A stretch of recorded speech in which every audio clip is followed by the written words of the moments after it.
Hello दोस्तों, UPSC Hindi के online platform में आप सभी का स्वागत है। हम यहाँ पर यूपीएससी हिंदी के द्वारा चलाई गई प्रीलिम्स की टेस्ट सीरीज के सेकेंड पेपर के लास्ट पार्ट को डिस्कस करने वाले हैं। पहले 3 पार्ट में हमने 1 से लेकर 75 तक के क्वेश्चन डिस्कस कर लिए हैं, तो इस लास्ट पार्ट में हम 76 से लेकर 100 तक के क्वेश्चन को डिस्कस करने वाले हैं। तो चलिए स्टार्ट करते हैं अपना डिस्कशन सबसे पहले क्वेश्चन से। तो ये जो हमारा पहला क्वेश्चन है, ये बात कर रहा है कि जो ब्रिटिशर्स हमारे इंडिया में आए थे, उन्हों उन्हों उनकी वजह से जो इकोनॉमी पे हमारे जो अर्थशास्त्र है, आर्थिक प्रभाव क्या हुए, उससे रिलेटेड कुछ स्टेटमेंट है। तो पहला स्टेटमेंट बोल रहा है कि कपड़े के निर्यात होने से भारत कच्चे कपास का निर्यातक और ब्रिटिश कपड़ों का आयातक बन गया। सेकंड, नए धन ऋण देने वाला वर्ग का उदय हुआ। चाय, कॉफी और नील जैसी बड़ी संख्या में व्यावसायिक फसलों का परिचय। देखिए, जब ये जो ब्रिटिशर्स इंडिया में आए थे, तो इनका क्या काम था, इनकी क्या पॉलिसी रही है कि किसी ना किसी तरह से को जो है, इंडिया से जो चीज़ें हैं, जैसे कि जो रॉ मटेरियल हो गया। आप जानते हैं कि जिस वक्त ब्रिटिशर्स आए थे, उस वक्त वहाँ पे ब्रिटेन में, यूरोप में जो है इंडस्ट्रियल रिवॉल्यूशन चल रहा था। तो इंडस्ट्रियल रिवॉल्यूशन के लिए जो वहाँ की मशीनरी है, उनको फीड करने के लिए जो है रॉ मटेरियल चाहिए। ठीक है, तो वो जो रॉ मटेरियल थी, रॉ मटेरियल की जो कमी थी, वो इनके जितने भी कॉलोनीज थी पूरे वर्ल्ड में, वो पूरा कर रही थी। और वहाँ की इंडस्ट्री से जो रॉ मटेरियल फीड होता था, फिर उसके बाद जो एंड प्रोडक्ट बनता था, जो लास्ट में उनका जो प्रोडक्ट वो बनाते थे अपने जो है इंडस्ट्रियल रिवॉल्यूशन में, उनको इन कॉलोनीज में डंप कर देते थे। ठीक है, तो इनको एक तरह से मार्केट चाहिए थी काफी अच्छी, जो इनका बनाया हुआ प्रोडक्ट को यूज कर सके। समझ रहे हैं कि मतलब यहाँ से जो सामान लेके गए, अगर वो 1 रुपए में सामान लेके जा रहे हैं, मान लीजिए कॉटन जो है, कपास है, उसको लेके गए हैं 1 रुपए में यहाँ से, फिर उसके बाद वहाँ की इंडस्ट्री से उसको कपड़ा बना के, फिर उसके बाद वापस यहाँ पे जो अच्छे कपड़े बनाने के बाद उसको 30 रुपए में बेच रहे हैं। तो समझ रहे हैं कि इनका, आप जानते हैं जो सूत होता है, जो कपास होता है, कितना सस्ता मिलेगा। तो इनका बस ये था, जो बीच का प्रॉफिट था, जो लाना ले जाने वाला काम है, वो बहुत ही हाई था, जिसका ये यूज करते थे। और ये पूरी तरह से हमारी जो इकोनॉमी थी, उसको जो है कमजोर बना रहा था। तो पहला स्टेटमेंट जो है इसका बिल्कुल सही है। फिर नए धन ऋण वाला वर्ग उदय हुआ। देखिए, मनी लेंडिंग वाली चीज जब ये हो गया, जब इतने हाई लेवल पे ये लोग रेंट ले रहे थे, आप जानते हैं ये बहुत तरह के एग्रीकल्चर रिफॉर्म, जैसे कि जमींदारी सिस्टम, परमानेंट सेटलमेंट, ये सारी चीजें इन्हीं के देन थी, ब्रिटिशर्स की देन थी। तो ये रही बात। सेकेंड स्टेटमेंट भी हमारा बिल्कुल सही है। फिर थर्ड स्टेटमेंट, चाय, कॉफी और नील जैसी बड़ी संख्या के व्यावसायिक फसलों का परिचय। देखिए, इनके आने से पहले इंडिया में जो एग्रीकल्चर सिस्टम चलता था, मेनली उसका एक काम था कि जो किसान है वो अपने खाने पीने के लिए और बेचने के लिए इस तरह से यूज होता था। ठीक है, तो ज्यादातर जो फूड क्रॉप का प्रोडक्शन होता था, जिसका खाने में यूज हो, जो उनकी फूड की नीड को कंप्लीट करने के लिए हो। लेकिन जब ब्रिटिशर्स आए, तो उन्होंने कॉमर्शलाइजेशन कर दिया। ठीक है, व्यवसायीकरण कर दिया गया फसलों का। और इस व्यवसायीकरण में क्या होता था, आप जानते हैं, इंडिगो जो है, नील क्रांति जो हुई थी, तो उसमें भी क्या था, वो जबरदस्ती जमीन पे जो है उगवाते थे कि आप ये चीजें, जो वहाँ के किसान है, वहां से फोर्सफुली उनसे काम करवाया जाता था। तो ये कॉमर्शियलाइजेशन भी ब्रिटिशर्स की देन है। इसमें टी, कॉफी, इंडिगो, ठीक है, और भी बहुत सारी कॉमर्शियल क्रॉप जैसे कि opium, cotton, jute, sugar cane, oil seed, ये सब आती थी। ठीक है, तो इसका आंसर हो जाएगा 1, 2 एंड 3। तो चलिए अपने नेक्स्ट क्वेश्चन पे आते हैं, जो कि वुड्स डिस्पैच से रिलेटेड है। देखिए, वुड्स डिस्पैच जो है, ये आया था 1854 में। तो इसका मेन काम क्या था, मेन इसका पर्पस क्या था, इसके बारे में मैं कुछ बताना चाहूंगी।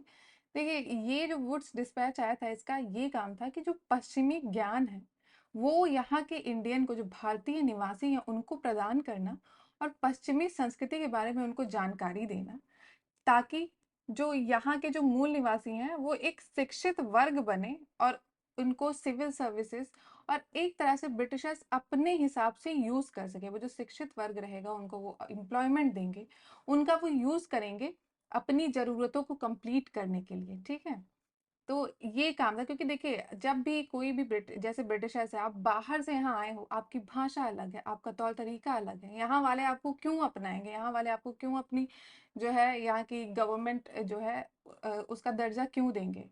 तो इस चीज की वजह से मिसमैच होता था। ठीक है, आप सुने होंगे कि जैसे ही ब्रिटिशर्स आए थे उसके बाद से इतने सारे रिवॉल्यूशन हुए, इतने सारे रिबेलियन हुए। ठीक है, ट्राइबल रिवोल्ट हो रहे थे, पेजेंट रिवोल्ट हो रहे थे। तो ये था कि लोगों के बीच, वहाँ की जो इंडिया के जो लोग रह रहे थे, जो ब्रिटिशर्स आए थे, उनके बीच में मतभेद था कि वो नहीं, इंडियन जो है एक्सेप्ट नहीं कर रहे थे। तो इन्होंने एक तरीका निकाला कि यहाँ क्यों ना हम इंडियन को ही अपने साथ रख लें, इनको शिक्षा देते हैं, इनको ही पब्लिक सर्विस देखिए हमारी जो गवर्नमेंट है, नॉर्मली जो हमारी जो स्टेट्स हैं, जो हमारी डिस्ट्रिक्ट है, उसको कौन गवर्न करता है? डिस्ट्रिक्ट मजिस्ट्रेट करता है। ठीक है, तो एक तरह से ये जो इस जो एडमिनिस्ट्रेशन वाली फील्ड थी, उसमें इन्होंने इंडियन को ही एजुकेशन देके उनको जो है एम्प्लॉयमेंट दी, ताकि वो रूल कर सके इंडिया पे। तो इन्होंने अपने फायदे के लिए किया था। तो इसका जो पहला स्टेटमेंट बोल रहा है कि वुड्स डिस्पैच का क्या था, आधुनिक समाज में उसकी प्रासंगिकता को सामने लाने के लिए प्राचीन भारतीय ग्रंथों की गूढ़ार्थ को समझने के लिए। देखिए ये तो बिल्कुल गलत है। ये इंडियन टेक्स्ट ये बोल रहा है कि जो एंशियंट इंडियन टेक्स्ट थे, उनको मॉडर्न सोसाइटी से रिलेवेंट कराने के लिए, मतलब हमारे जो इंडियन टेक्स्ट थे उनको, जैसे हमारा वेदास हो गया, उपनिषद हो गया, तो उसको जो है कन्वर्ट करके उनको अंडरस्टैंड करने के लिए। तो देखिए पहला तो ये था, जो इंडिया का जो कल्चर था, ये इसको ब्रिटिशर जो है बिल्कुल इसको एक्सेप्ट नहीं करते, रिजेक्ट करते थे और कहते थे कि हम लोग बहुत ही बैकवर्ड है। उनका मानना था कि जो वेस्टर्न कल्चर है वो बहुत ही फॉरवर्ड है, तो इंडिया को वेस्टर्नाइजेशन जो है, वेस्टर्न कल्चर को अपनाना चाहिए, ये इनका मानना था। तो पहला स्टेटमेंट तो आप पढ़ते ही समझ गए होंगे कि ये गलत है। ठीक है, और फिर दूसरा स्टेटमेंट है इसका कि भारत के मूल निवासी को शिक्षित करने के लिए, ताकि लोक सेवा का एक वर्ग बनाया जा सके। बिल्कुल सही। फिर नेक्स्ट, भारत में उत्पादन बढ़ाने के लिए भारतीयों के व्यवहारिक और व्यावसायिक कौशल विकसित करने के लिए, ये भी स्टेटमेंट बिल्कुल सही है। फिर नेक्स्ट बोला है भारत में निशुल्क शिक्षा का बढ़ावा देने के लिए। देखिए ऐसा नहीं था, फ्री एजुकेशन की बात बिल्कुल नहीं हो रही थी। यही इससे ही स्टार्ट हुआ था कि जो एजुकेशन है उसमें कुछ ना कुछ जो, जैसे फीस के थ्रू या फिर फ्री नहीं करना है, जब तक वो लोग पैसे नहीं देंगे तब तक उनको एजुकेशन नहीं देगी। तो यहाँ से स्टार्ट हुआ था वुड्स डिस्पैच से। ठीक है, तो आपको समझ में आ गया होगा, 1854 में आया था। तो इसका आंसर हो जाएगा ए, 2 और 3। तो चलिए अपने नेक्स्ट क्वेश्चन पे आते हैं, जो कि 78th क्वेश्चन है, जो कि भारतीय प्रेस से रिलेटेड है। ठीक है, जो इंडियन प्रेस है, इसमें कुछ स्टेटमेंट दिए हुए हैं, उनको हमें उन स्टेटमेंट को पढ़ना है, देखना है। तो पहला स्टेटमेंट बोल रहा है कि ये जो चार्ल्स मेटकाल्फे हैं, ये भारत के को प्रेस पर प्रतिबंध लगाने वाला पहला गवर्नर जनरल था। देखिए ये जो स्टेटमेंट है, आप जानते हैं कि ये जो मेटकाल्फे थे, चार्ल्स मेटकाल्फे, इन्होंने 1835 में 1835 में इन्होंने जो इंडियन प्रेस थी उसको फ्री कर दिया था, रिस्ट्रिक्शन जो थी उसको हटा दिया था। और आप जानते हैं इनको फेमस नाम से दिया गया था कि लिबरेटर ऑफ इंडियन प्रेस। ठीक है, तो लिबरेटर ऑफ इंडियन प्रेस या भारतीय प्रेस का मुक्तिदाता, ये चार्ल्स मेटकाल्फे के नाम के साथ आता है। तो ये हो गया 1835 में आया था। इन्होंने जो इंडियन जो भी न्यूज़पेपर थे उस वक्त, उनको फ्रीडम दी थी। इंडियन जो न्यूज़पेपर थे जो कि इंडियन लैंग्वेज में थे, vernacular language, vernacular press act, जो 1878 का वर्नाकुलर प्रेस एक्ट था, ये जो है इसने अंग्रेजी और भारतीय दोनों भाषाओं के समाचार पत्रों को स्वतंत्रता पर प्रतिबंध लगाया था। देखिए जो वर्नाकुलर प्रेस एक्ट आया था, इसने अंग्रेजी अखबारों पे नहीं बल्कि भारतीय। वर्नाकुलर का मतलब क्या होता है? वर्नाकुलर का मतलब होता है जो कि जिस जगह पे आप रहते हैं वहाँ की आपकी मातृभाषा, जो कि आप इंडिया में रहते हैं तो इंडियन लैंग्वेज हो गई वर्नाकुलर लैंग्वेज। ठीक है, आप जहाँ के रहने वाले हो वहाँ की भाषा, वहाँ की मूल भाषा जो है, जो उसे कहेंगे। वही जो फॉरेन लैंग्वेज होगी ब्रिटिश अंग्रेजी, जो कि ब्रिटिशर्स लाए थे। तो वर्नाकुलर जो था वो मेनली इंडियन लैंग्वेज, और बाकी जैसे मराठी होगी, बंगाली होगी, ये सारी जो अदर लैंग्वेज है वो सब आती हैं वर्नाकुलर के अंदर। तो इसका दूसरा स्टेटमेंट बोल रहा है इसने दोनों पे प्रतिबंध लगाया था, ये गलत है।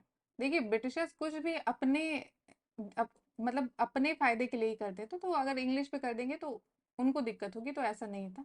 तो इसका जो आंसर है ये डी हो जाएगा, ना तो एक और ना ही दो।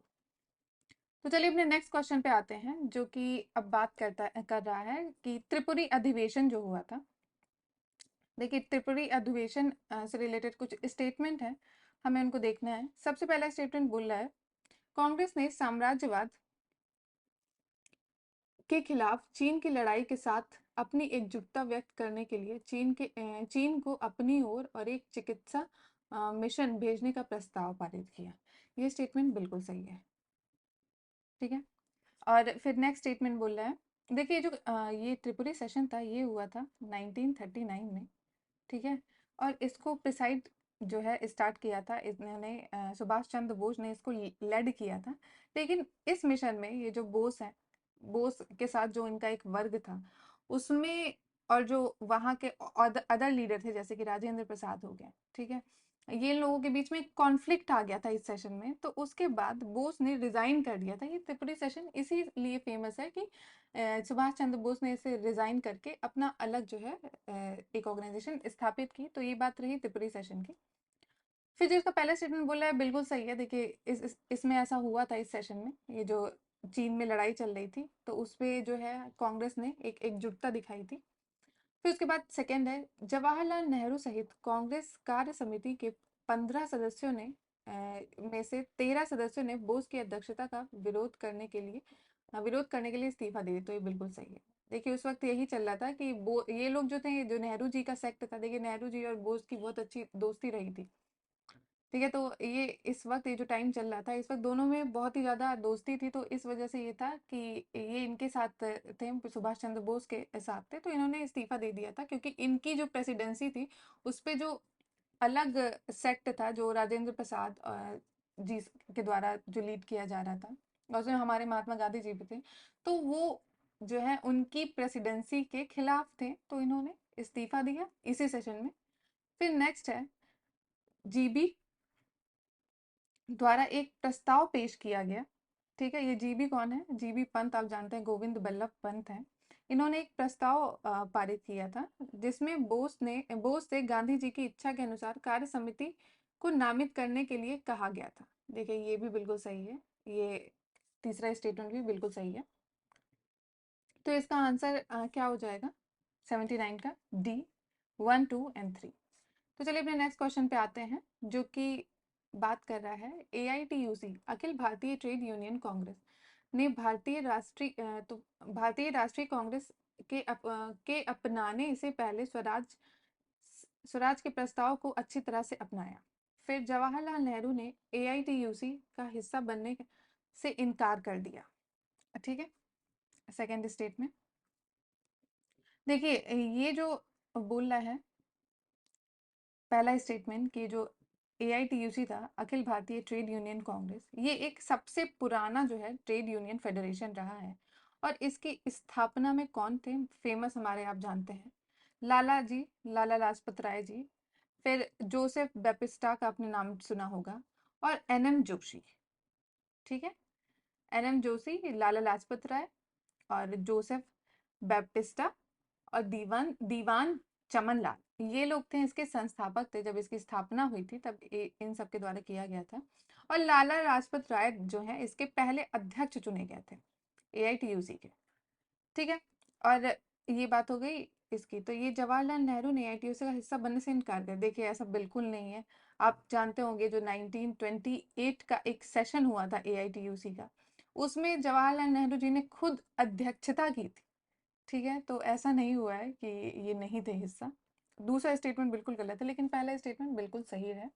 इसका आंसर हो जाएगा ए, केवल बात। तो चलिए अपने नेक्स्ट क्वेश्चन पे आते हैं, जो कि प्रधानमंत्री जन आरोग्य योजना से रिलेटेड है।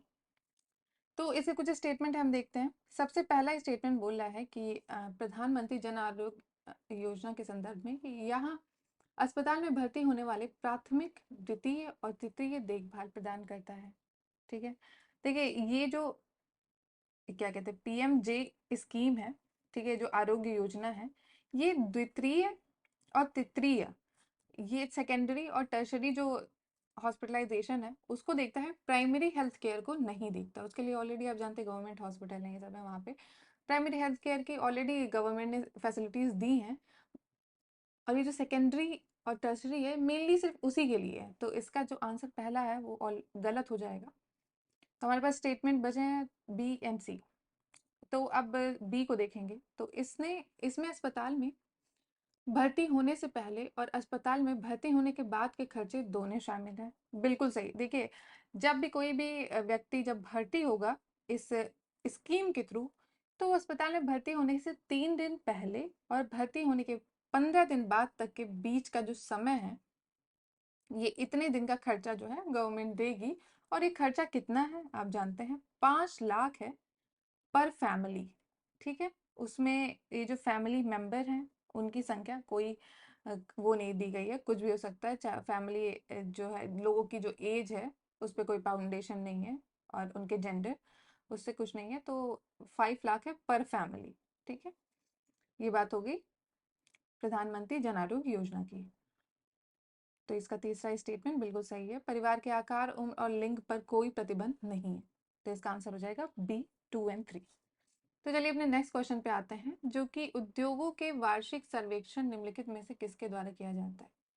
देखिए, आप जानते हैं ये कौन कर सकता है। ये मेनली जो हमारी MOSPI है, ठीक है, मिनिस्ट्री ऑफ स्टैटिक्स जो है, प्रोग्राम इम्प्लीमेंटेशन, ये यही स्कीम जो है करती है। जितने भी सर्वेक्षण है, जितने भी सर्वे हैं इंडिया में, वो सारे इसी के द्वारा किए जाते हैं, MOSPI के द्वारा। तो और इसके अंदर ये जो NSO है, नेशनल स्टैटिस्टिकल ऑर्गेनाइजेशन, या फिर राष्ट्रीय सांख्यिकी कार्यालय, ये जो है उद्योगों से रिलेटेड जो वार्षिक सर्वेक्षण होता है, ठीक है, annual survey of industries, NSO के अंतर्गत होता है। तो चलिए अपने नेक्स्ट क्वेश्चन पे आते हैं, जो कि डिजिटल इंडिया भाषणी से रिलेटेड है। तो डिजिटल इंडिया भाषणी के संबंध में निम्नलिखित कथनों पर विचार कीजिए। तो डिजिटल इंडिया भाषणी जो है, ये भाषणी का तात्पर्य भारत के लिए भाषा इंटरफेस से है। यह इलेक्ट्रॉनिक और IT मंत्रालय के अंतर्गत आर्टिफिशियल इंटेलिजेंस द्वारा संचालित एक भाषा अनुवाद प्लेटफॉर्म है।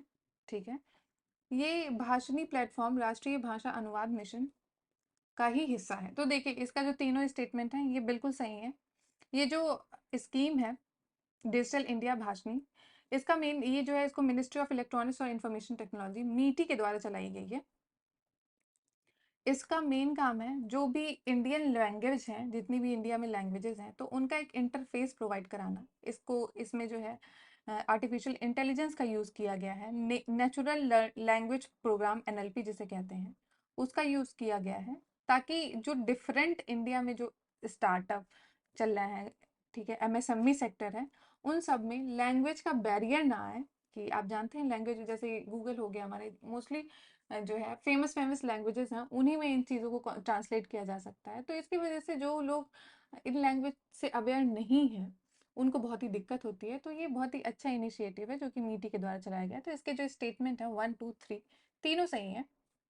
तो इसका हमारा आंसर हो जाएगा डी। तो चलिए अपने नेक्स्ट क्वेश्चन पे आते हैं, जो कि दीमा हसाओ नाम का एक जिला है, उसके बारे में ये पूछ रहा है। ये हिली डिस्ट्रिक्ट है जिसको दीमा हसाओ कहते हैं। ये अभी रिसेंटली फ्लैश फ्लड आई थी। ठीक है, तो फ्लैश फ्लड और लैंडस्लाइड हुआ था वहाँ पे, तो जिसकी वजह से वहाँ पे बहुत ही जो है प्रॉब्लम हुई है, जान माल की हानि हुई है। तो ये जो रीजन है, ये कहाँ पे सिचुएटेड है? तो आप जानते हैं ये असम का रीजन है। यहाँ पे अभी रिसेंटली जो फ्लड्स आई थी, उसकी वजह से करीब 15 लोगों की डेथ हो गई थी, और 7 लाख जो है लोग वो डिस्प्लेस हुए थे वहाँ पे, उनको वो अफेक्टेड हुए हैं इस बाढ़ की वजह से। देख रहे हैं कितनी ज़्यादा डिवास्टेटिंग थी ये। तो ये हिली रीजन है दीमा हसाओ, असम का। तो इसका आंसर हो गया डी, असम। तो चलिए अपने नेक्स्ट क्वेश्चन पे आते हैं, जो कि बात कर रहा है, प्राय आपने समाचार में देखा होगा कि नगोर्नो कारोबाग जो रीजन है, वो दो देशों के बीच में, तो ये कहाँ पे है? तो ये मैपिंग से रिलेटेड क्वेश्चन है, तो इसको हम देखते हैं। देखिए, ये रीजन है, ये आप जान रहे हैं ये कहाँ का रीजन है। ये हमारे इंडिया से ऊपर जाएंगे, नॉर्थ में जाएंगे, वहाँ का है। तो ये अजरबैजान है, ये है अर्मेनिया, ये ऊपर रशिया है। यहाँ पे बहुत समय से दिक्कत चली, आप सुन रहे होंगे, नगोर्नो कारोबाग वाला जो रीजन है, इस पे कॉन्फ्लिक्ट चल रहा है। ठीक है, ये यहाँ पे जॉर्जिया हो गया, यहाँ पे टर्की हो गया। तो ये कहाँ का रीजन, नगोर्नो कारोबाग? अर्मेनिया अजरबैजान के बीच का। तो इसका आंसर क्या हो जाएगा 85 का डी। ये मैपिंग वाला क्वेश्चन था, आई होप आपको समझ में आया होगा। तो चलिए अपने नेक्स्ट क्वेश्चन पे आते हैं, जो कि जगन्नाथ मंदिर से रिलेटेड है। तो जगन्नाथ मंदिर जो है ये अभी इसको देखते हैं। इसका पहला स्टेटमेंट बोल रहा है कि इसका निर्माण 12वीं शताब्दी के पूर्व गंग राजवंश के राजा अनंत वर्मन वज्रहस्त द्वारा किया गया था। ठीक है, देखिए ये जो स्टेटमेंट है पहला, ये स्टेटमेंट गलत है। देखिए अनंत वर्मन एक छोड़ा गंगा देव थे, जो किंग थे यहाँ के 12वीं डायनेस्टी के, 12वीं सेंचुरी में। और ये कौन सी डायनेस्टी थी? Eastern Ganga dynasty. ठीक है, तो उसके ये एक शासक थे जिन्होंने इस टेम्पल को बिल्ड किया था, जगन्नाथ टेम्पल को। तो इसका जो पहला स्टेटमेंट जिनकी ये बात कर रहा है अनंत वर्मन, उनका भी नाम था अनंत वर्मन, लेकिन वो थे अनंत वर्मन छोड़ा गंगा देव। ये है अनंत वर्मन वज्रहस्त। ये जो है अनंत वर्मन वज्रहस्त, ये फाउंडर थे। ये जो किस डायनेस्टी की बात कर रहे हैं हम लोग? ईस्टर्न गंगा डायनेस्टी की बात कर रहे हैं। तो ईस्टर्न गंगा डायनेस्टी के फाउंडर कौन हो गए? वज्रहस्त। ठीक है, जिनका यहाँ पे नाम दिया हुआ है। लेकिन जो जगन्नाथ टेम्पल, जो फेमस हमारा जगन्नाथ टेम्पल है, इसको किसने बनाया है? इनको बनाया है छोड़ा गंगा, इन्होंने। तो इसका पहला स्टेटमेंट रॉन्ग हो जाएगा। फिर नेक्स्ट स्टेटमेंट बोल रहा है इसे सफेद पगोडा या फिर व्हाइट पगोडा के नाम से जाना जाता है।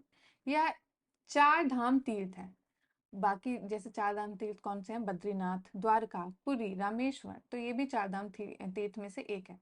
तो इसका दूसरा स्टेटमेंट है, ये बिल्कुल सही है, लेकिन पहला स्टेटमेंट रॉन्ग हो जाएगा, तो हमारा आंसर हो जाएगा बी। तो चलिए अपने नेक्स्ट क्वेश्चन पे आते हैं, जो कि प्रधानमंत्री रोजगार सृजन कार्यक्रम PMEGP के संदर्भ में है। निम्नलिखित कथनों पर विचार कीजिए। तो इसका पहला स्टेटमेंट जो है ये बोल रहा है, यह सूक्ष्म लघु मध्यम उद्यम मंत्रालय द्वारा प्रशासित केंद्र प्रायोजित योजना है। तो इसका पहला स्टेटमेंट जो है MSME से रिलेटेड है, ये इसको बोला है। फिर नेक्स्ट स्टेटमेंट बोला है इसका उद्देश्य ग्रामीण शहरों क्षेत्रों सूक्ष्म उद्योगों की स्थापना के माध्यम से रोजगार का अवसर प्रदान कराना। ये स्टेटमेंट बिल्कुल सही है। फिर नेक्स्ट स्टेटमेंट बोल रहा है कि ये खादी KVIC जो है हमारी स्टेचुटरी बॉडी है। ठीक है, तो इसके अंतर्गत ये आती है स्कीम। तो ये वाला स्टेटमेंट जो है ये बिल्कुल सही है। देखिए जैसे इसने बोला ये केंद्र प्रायोजित योजना यानी कि सेंट्रली स्पॉन्सर्ड स्कीम है, तो इसका ये स्टेटमेंट गलत है। ये सेंट्रल सेक्टर स्कीम है। सेंट्रल सेक्टर स्कीम में क्या होता है कि गवर्नमेंट जो है वही पूरा खर्चा इसका उठाएगी, स्टेट इसमें कोई पार्टिसिपेट नहीं करेगी। तो कि इसका स्टेटमेंट पहला गलत हो जाता है। पहला गलत होते ही हमारे पास 2 और 3 बचेंगे, तो इसका आंसर बी हो जाएगा। ठीक है, तो ये जो PMEGP जो योजना है प्रधानमंत्री एम्प्लॉयमेंट जनरेशन प्रोग्राम है, ये 2025 से लेकर 2026 तक के इसको एक्सटेंड कर दिया गया है। ठीक है, और ये मिनिस्ट्री ऑफ MSME है, उन्होंने करीब इस जो सस्टेनेबल एम्प्लॉयमेंट है कि जो एम्प्लॉयमेंट जनरेशन के लिए इस स्कीम को स्टार्ट किया है। ठीक है, और ये किसके द्वारा ये सजेस्ट किया गया था? 15 फाइनेंस कमीशन के द्वारा इस स्कीम को। और ये सेंट्रल सेक्टर स्कीम है। ठीक है, और MSME के द्वारा एडमिनिस्टर की जा रही है, और लेकिन इसको इम्प्लीमेंट किया है KVIC ने। तो ये रहे इसके कुछ फैक्ट जो कि आपको याद रखने हैं। तो चलिए अपने नेक्स्ट क्वेश्चन पे आते हैं, जो कि बात कर रहा है PM डिवाइन से रिलेटेड है। PM डिवाइन क्या है? तो देखिए ये डिवाइन का पहले फुल फॉर्म देखते हैं, तो आपको कुछ कुछ समझ में आ जाएगा। ये डिवाइन जो है ये development initiative for north east है। ठीक है, ये जो स्टेटमेंट है development initiative of north east, ये फुल फॉर्म में आपको समझ में आ जाएगा कि नॉर्थ ईस्ट में डेवलपमेंट से रिलेटेड ये स्कीम है। तो अब इसके ऑप्शन देखते हैं। तो इसका पहला ऑप्शन बोला यह छोटे और मध्यम उद्योग हेतु खुद को पंजीकृत कराने के लिए एक पोर्टल है। दूसरा, यह वरिष्ठ नागरिकों के स्वास्थ्य और रहने की स्थिति में सुधार के लिए पोर्टल है। यह शहरी केंद्रों को विरासत शहरों के रूप में विकसित करने का प्रावधान करता है। यह पूर्वोत्तर के विकास के लिए विभिन्न परियोजनाओं के क्रियान्वयन का प्रावधान करता है। तो इसका आंसर क्या हो जाएगा? डी। तो चलिए अपने नेक्स्ट क्वेश्चन पे आते हैं, जो कि P75 से रिलेटेड है। देखिए P75 आई होप आपने सुना होगा बहुत बार। ये प्रोजेक्ट है हमारा जो 75 कि इंडियन सबमरीन से रिलेटेड है। और ये डिफेंस एक्विजिशन काउंसिल ने इसको अप्रूव किया था।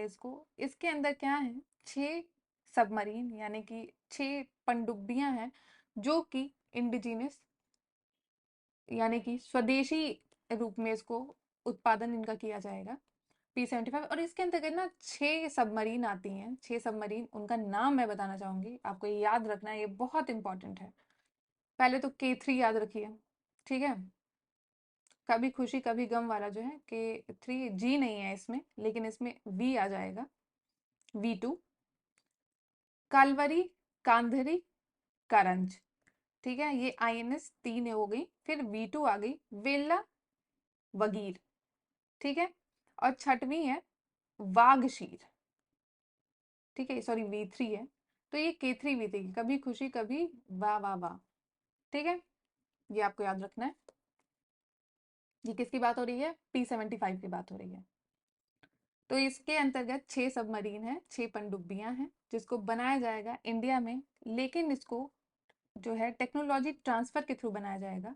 और कौन टेक्नोलॉजी हमें दे रहा है, फ्रेंच की कंपनी है, फ्रेंच कंपनी नेवल ग्रुप, वो दे रही है इसको, इसका जो टेक्नोलॉजी ट्रांसफर है। और इसको बनाया जा रहा है इंडिया के मजागांव डॉक यार्ड लिमिटेड पे, ठीक है। तो ये बात हो गई P-75 की। तो इसका जो पहला स्टेटमेंट है ये बिल्कुल सही है। फिर नेक्स्ट बोल रहा है ये जर्मनी जो है इसको प्रोवाइड करा रही है ट्रांसफर ऑफ टेक्नोलॉजी, तो ये बिल्कुल गलत है। तो इसका आंसर हो जाएगा ए। अब याद रखना है P-75 आ गया तो K3 V3, ठीक। तो चलिए अपने नेक्स्ट क्वेश्चन पे आते हैं, जो कि बात कर रहा है CPCB, केंद्रीय प्रदूषण नियंत्रण बोर्ड से। इसके संदर्भ में निम्नलिखित कथनों पर विचार करना है। तो हमारा पहला कथन क्या है कि देखिए, ये जो CPCB है, इसका गठन जो है, इसको बोला जा रहा है वायु प्रदूषण की रोकथाम एवं नियंत्रण अधिनियम 1974 के द्वारा के तहत आता है, ठीक है। तो ये स्टेटमेंट जो पहला बोल रहा है, देखिए, ये जब CPCB बनाया गया था, इसको 1974 में ही बनाया गया था, लेकिन किसके अंतर्गत, water act, water prevention and control act जो 1974 का है, वाटर एक्ट के अंतर्गत बनाया गया था, ना कि एयर एक्ट। हालांकि ये जो एयर एक्ट है, वायु अधिनियम है, उसके अंतर्गत भी इसके पास पावर है, उसके अंतर्गत भी जो है इसके अंदर पावर है, उसके हिसाब से फंक्शन कर सकता है, जो एयर एक्ट 1981 का है। लेकिन इसको जो है बनाया किसके द्वारा गया गया, तो ये वाटर एक्ट के थ्रू, याद रखना, ये स्टेटमेंट गलत हो जाएगा हमारा। फिर नेक्स्ट स्टेटमेंट बोला है, यह जल प्रदूषण रोकथाम नियंत्रण अधिनियम 1981 के तहत शक्तियों का कार्य सौंपा गया है। देखिए, ये दूसरा स्टेटमेंट भी रॉन्ग है। ये जो है, ये एयर एक्ट के अंतर्गत इसको मैंने बताया कि पावर और फंक्शन है। और इसका जो टेक्निकल सर्विस है, ये ministry of environment and forest, ठीक है। और इन्वायरमेंट प्रोटेक्शन एक्ट 1986, ठीक है, उसके अंतर्गत इसको शक्तियां और कार्य सौंपी गई हैं।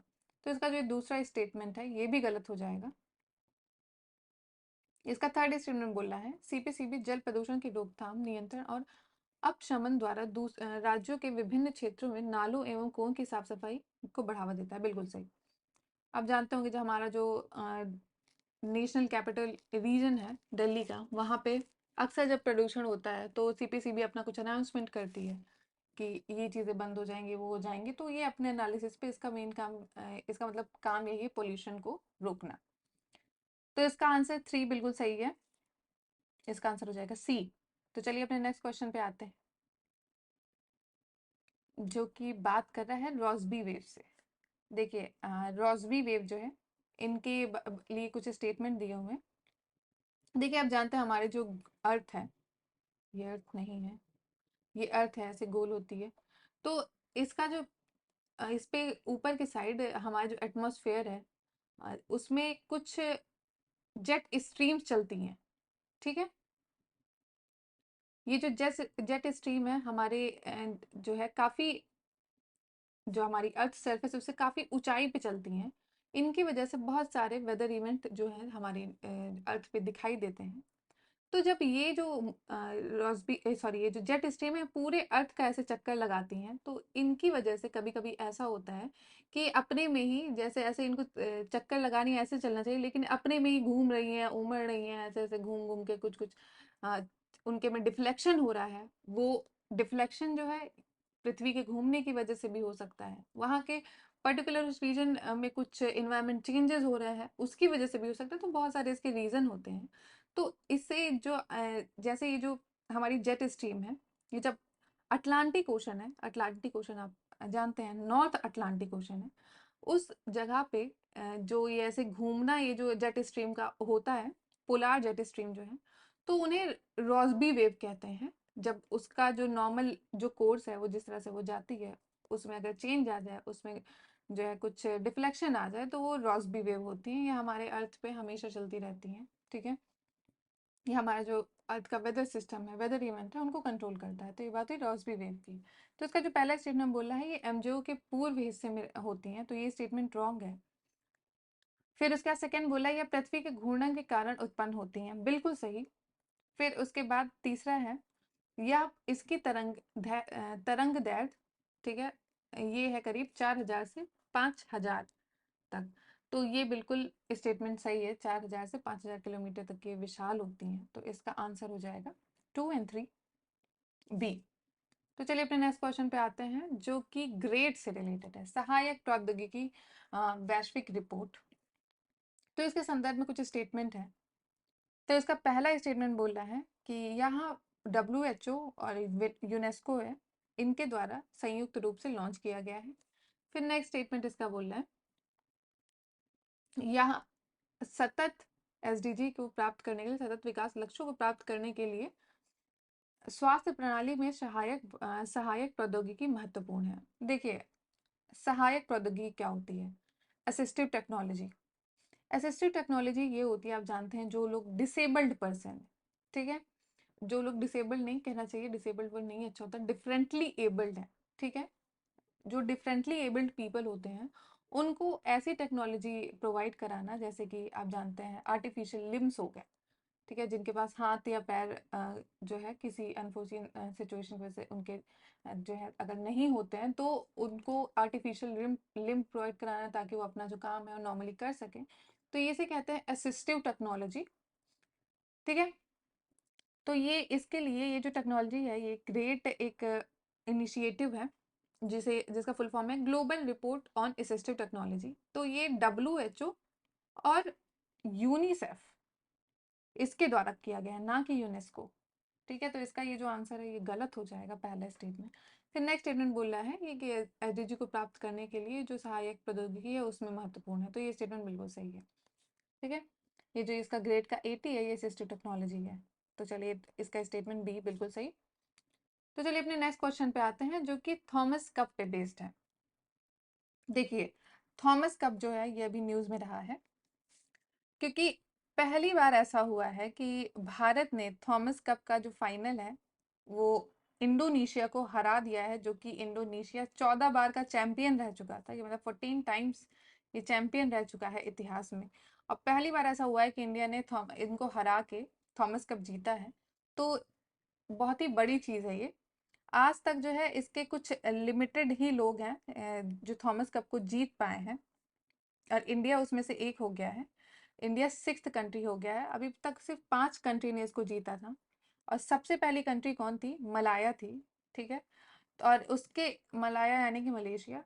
अब उसके अलावा कौन 5 कंट्रीज हैं? तो उनका नाम है चाइना, मलेशिया सबसे पहली जो थी, फिर इंडोनेशिया जो 14 बार से चैंपियन थी जिसको इंडिया ने इस बार हराया है, फिर जापान, फिर डेनमार्क, ठीक है। ये हो गई 1 2 3 4 5 5 कंट्रीज हो गई, और छठवीं हमारी इंडिया हो गई। ये बात हो गई थॉमस कप की, ठीक है। ये थॉमस कप जो है ये बैडमिंटन से रिलेटेड है। तो इसका जो स्टेटमेंट बोल रहा है कि यार टेनिस के क्षेत्र में संबंधित है, तो ये गलत है, ये बैडमिंटन का है, तो पहला स्टेटमेंट रॉन्ग। फिर इसका नेक्स्ट पहला टूर्नामेंट मलाया ने जीता था, बिल्कुल सही। भारत यह कप जीतने वाला छठा देश है, ये भी बिल्कुल सही है। तो इसका आंसर हो जाएगा बी 2 और 3। तो चलिए अपने नेक्स्ट क्वेश्चन पे आते हैं जो कि बात कर रहा है HS-20 से रिलेटेड है। HS-20 सॉलिड रॉकेट बूस्टर के संदर्भ में निम्नलिखित कथनों पर विचार करना है। तो ये सॉलिड रॉकेट बूस्टर जो है इसका पहला स्टेटमेंट है HS-20 का, ये booster engine geosynchronous satellite launch vehicle MK3 rocket जो है इसको कैरी करेगा, रॉकेट का हिस्सा है जो भारतीय अंतरिक्ष यात्रियों को अंतरिक्ष में ले जाएगा। तो ये स्टेटमेंट बिल्कुल सही है। फिर नेक्स्ट बोल रहा है कि यह भू स्थित पृथ्वी की कक्षा में पृथ्वी का चक्कर लगाएगा। ठीक है, तो ये स्टेटमेंट इसका रॉन्ग है, ये बल्कि लो अर्थ ऑर्बिट में, ठीक है, ये इसमें बोला जियो स्टेशनरी ऑर्बिट में ही करेगा, तो ऐसा नहीं है। इसका आंसर जो है ये 2 गलत हो जाएगा, तो इसका आंसर हो जाएगा 1 ओनली, तो 94 का आंसर ए। तो चलिए अपने नेक्स्ट क्वेश्चन पे आते हैं, जो कि बात कर रहा है भारत अंतरराष्ट्रीय क्रूज सम्मेलन 2020। देखिए ये अंतरराष्ट्रीय क्रूज सम्मेलन जो हुआ है, इसको यूनियन मिनिस्टर जो है पोर्ट, शिपिंग एंड वाटरवे और जो आयुष मिनिस्ट्री है, तो इन्होंने ये फर्स्ट टाइम इसको इंडिया इंटरनेशनल क्रूज समिट को लॉन्च किया है, जो कि मुंबई में हेल्ड की गई थी। ठीक है, ये मुंबई में हुई थी समिट। तो इसका पहला स्टेटमेंट बोल रहा है सम्मेलन का आयोजन रक्षा मंत्रालय और FICCI federation of India chamber of commerce and industry के द्वारा संयुक्त रूप से किया गया है। तो ये जो स्टेटमेंट है, इसका पहला स्टेटमेंट ये रॉन्ग हो जाएगा। ये जो इंटरनेशनल क्रूज कॉन्फ्रेंस है, इसको ministry of port, shipping and waterways ने किया है। ठीक है, तो इसका रक्षा मंत्रालय ने नहीं किया है, तो इसका आंसर पहला रॉन्ग हो जाएगा। फिर इसका नेक्स्ट स्टेटमेंट, यह सम्मेलन उद्देश्य नदी क्रूज पर्यटन की क्षमता को विकसित करना है, तो ये बिल्कुल सही है, इसका आंसर बी हो जाएगा। तो चलिए अपने नेक्स्ट क्वेश्चन पे आते हैं, जो कि हाल ही में चक्रवात है, करीम चक्रवात है, इससे रिलेटेड क्वेश्चन है कि कहाँ पे हुआ था, ये महासागर के क्षेत्र में विकसित हुआ, इसका नाम निम्नलिखित में से किस देश द्वारा दिया गया है। देखिए ये जो साइक्लोन है, इसका नाम है करीम। ठीक है, ये अभी सदर्न हेमिस्फीयर में इसको देखा गया था। तो ये जो करीम है, इसको नाम दिया था सेचल्स ने। आपने एक और साइक्लोन का नाम सुना होगा, असानी। एक हो गया करीम, असानी जो है इसको श्रीलंका ने नाम दिया था। ठीक है, श्रीलंका, और करीम को दिया था सेचल्स ने। तो इसका आंसर क्या हो जाएगा, बी। तो चलिए अपने नेक्स्ट क्वेश्चन पे आते हैं, जो कि बात कर रहा है विश्व आर्थिक मंच द्वारा निम्नलिखित में से कौन सी जो रिपोर्ट है वो रिलीज की जाती हैं। World economic forum, WEF। देखिए वर्ल्ड इकोनॉमिक फोरम जो है ना, ये बहुत सारी रिपोर्ट रिलीज करते हैं, आपने अक्सर सुना होगा, जैसे कि ग्लोबल जेंडर गैप इसकी फेमस रिपोर्ट है, global competitive index, energy transition index, ये सब कुछ रिपोर्ट है। तो इसमें से जो रिपोर्टें दी हैं, तो उनको बताना है कि कौन सी ये लॉन्च करता है कौन सी नहीं। तो इसका जो स्टेटमेंट ये जो पहला बोल रहा है, विश्व आर्थिक आउटलुक, ठीक है, वर्ल्ड इकोनॉमिक आउटलुक, ये जो है पब्लिश नहीं करता है। ये जो वर्ल्ड इकोनॉमिक आउटलुक है, ये पब्लिश की जाती है IMF के द्वारा। फिर उसके बाद वैश्विक प्रतिस्पर्धा यानी कि कॉम्पिटिटिव रिपोर्ट, ये वर्ल्ड इकोनॉमिक फोरम करता है, ये बिल्कुल सही है। फिर नेक्स्ट बोला है ग्लोबल जेंडर गैप, ये भी वर्ल्ड इकोनॉमिक फोरम करता है। फिर ये बोला है विश्व विकास रिपोर्ट यानी कि वर्ल्ड डेवलपमेंट रिपोर्ट, ये कौन करता है, वर्ल्ड बैंक करता है, तो इसका ये स्टेटमेंट रॉन्ग हो जाएगा। फिर नेक्स्ट बोला है ऊर्जा संक्रमण यानी कि एनर्जी ट्रांजिशन इंडेक्स, ये भी वर्ल्ड इकोनॉमिक फोरम के द्वारा की जाती है, तो इसका आंसर हो जाएगा 2, 3 एंड 5। ओके, 2, 3, 5 हो गया। तो चलिए ये आपको पता चल गया होगा, इकोनॉमिक आउटलुक IMF एंड विश्व विकास यानी कि ग्लोबल वर्ल्ड डेवलपमेंट रिपोर्ट, ये वर्ल्ड बैंक करता है। तो चलिए अपने नेक्स्ट क्वेश्चन पे आते हैं, जो कि कुछ स्टेटमेंट दिए हुए हैं। तो फिनलैंड नाटो जैसे गठबंधन के लिए अपने वैचारिक कारणों से नहीं, बल्कि इसलिए अलग रहा है क्योंकि वह हमेशा रूस के साथ सौहार्दपूर्ण संबंध बनाना रखना चाहता था। देखिए पहला स्टेटमेंट तो बहुत सही है। देखिए अभी रिसेंटली क्या हुआ है, फिनलैंड और स्वीडन ने इंटरेस्ट दिखाया है कि वो नाटो को ज्वाइन करना चाहेंगे। ऐसा क्यों हो रहा है, क्योंकि आप जानते हैं रशिया यूक्रेन का जो वॉर था, उसकी वजह से जो उस रीजन में जो कंट्रीज हैं, जो हो गया ईस्टर्न यूरोपियन कंट्रीज हैं, तो उनके बीच में थोड़ा एक रशिया को लेके एक समझ रहे हैं ऐसी फीलिंग आ रही है कि ये जो कंट्री है कभी भी किसी को दिक्कत कर सकता है। तो अगर दिक्कत कर सकता है तो उसको, तो एक नाटो जो अलायंस है, जो कि एक तरह से रशिया के खिलाफ ही बनाया गया था कि जितनी भी कंट्री हैं जो भी इस नाटो के अलायंस के अंदर आएंगी, उनमें से अगर एक भी कंट्री पे किसी भी कंट्री ने हमला कर दिया तो वो एक तरह से सारी कंट्रीज पे हमला माना जाएगा और सारी कंट्रियां एकजुट होकर उसके खिलाफ लड़ाई करेंगी। तो ये रहा है नाटो का अलायंस। तो अभी फिनलैंड और स्वीडन जो है जो इसके मेंबर नहीं थे, लेकिन उनका है कि इंटरेस्ट दिखा रहे हैं कि वो उसके मेंबर बनेंगे। तो अभी तक फिनलैंड के बड़े अच्छे रिलेशन थे रशिया से, तो इस वजह से वो नहीं बनना चाहता था इसका मेंबर, कि अगर वो बनेगा तो कुछ ना कुछ दिक्कत हो जाएगी। लेकिन अभी जब ये रशिया यूक्रेन का वॉर हुआ है तो एक तरह से ये आशंका आ गई है कि दिक्कत है, कुछ करना चाहिए। तो ये बात हुई इसकी। तो पहला जो स्टेटमेंट है इसका, ये बिल्कुल सही है। फिर नेक्स्ट स्टेटमेंट बोल रहा है फिनलैंड ने कि नाटो में प्रवेश से काला सागर में नाटो की स्थिति मजबूत होगी। देखिए, पहली बात तो ये जो हमारा फिनलैंड है, ये काले सागर से, इसका ब्लैक सी से कोई लेना देना है नहीं, क्योंकि ना ही ये इसका बॉर्डरिंग कंट्री नहीं है। देखिए, आपको मैप से दिखाती हूँ। ब्लैक सी में कौन कौन से कंट्रीज जो है, एक तो रशिया है, यूक्रेन है, रोमानिया है, बुल्गारिया है और टर्की है और जॉर्जिया है। ये कंट्रीज है। इसका जो शॉर्ट फॉर्म है इसे शायद गुरबत कहते हैं।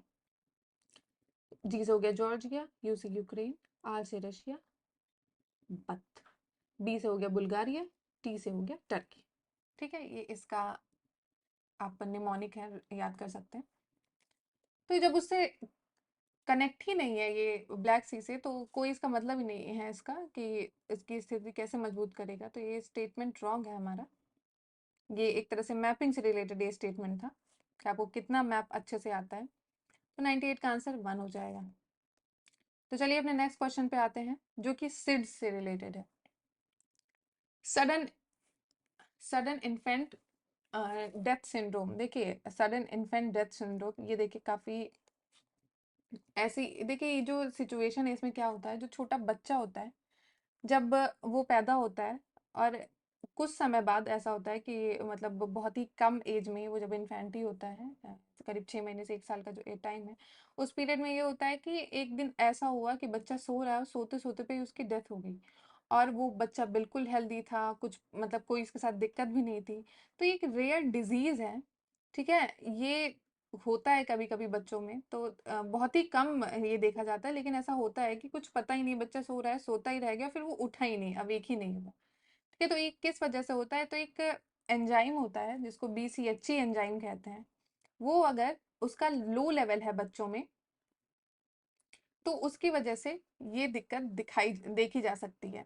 कि क्या करता है, ये जो नर्वस सिस्टम है उसके लिए बहुत इंपॉर्टेंट होता है। हमारा जो नर्वस सिस्टम जो बच्चों का डेवलप होता है, जो काम करता है, कैसा नर्वस सिस्टम काम करेगा, तो ये उस पे बेस्ड होता है कि नर्वस सिस्टम जो है अगर इसमें कम हो गया ये, तो नर्वस सिस्टम काम करना बंद कर देगा, उसकी वजह से सडन डेथ हो जाती है और रीजन भी नहीं पता चल पाता है ऐसा क्यों हो। ठीक है, तो ये पहला स्टेटमेंट बोल रहा है, या एक स्वास्थ्य शिशु के अप्रत्याशित मृत्यु से संदर्भित है। तो एकदम स्टेटमेंट सही है पहला। फिर नेक्स्ट बोल रहा है, सिड से मरने वाले शिशुओं में जन्म के तुरंत बाद BCHE एंजाइम का उच्च स्तर देखा जाता है। देखिए, उच्च स्तर नहीं है, मैंने बताया लो लेवल होता है, निम्न स्तर देखा जाता है। तो इसका दूसरा स्टेटमेंट जो है ये रॉन्ग है, पहला सही है।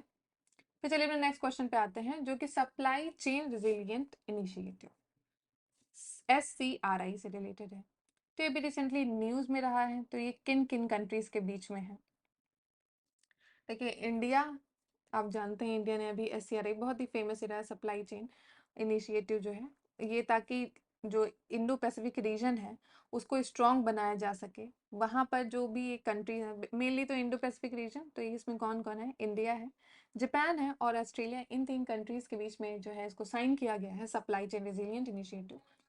इसमें ये जो कंट्रीज हैं आपस में जो है एक दूसरे के साथ एक्टिव जो है रिलेशन बनाएंगे। कोई भी अगर किसी चीज की किसी को जरूरत है तो एक दूसरे पे, मेनली है कि चाइना पे डिपेंडेंस ना हो। ये उस लिए है कि जो आप जान रहे हैं इस रीजन में, इंडो पैसिफिक रीजन में चाइना की एग्रेसिव पॉलिसी,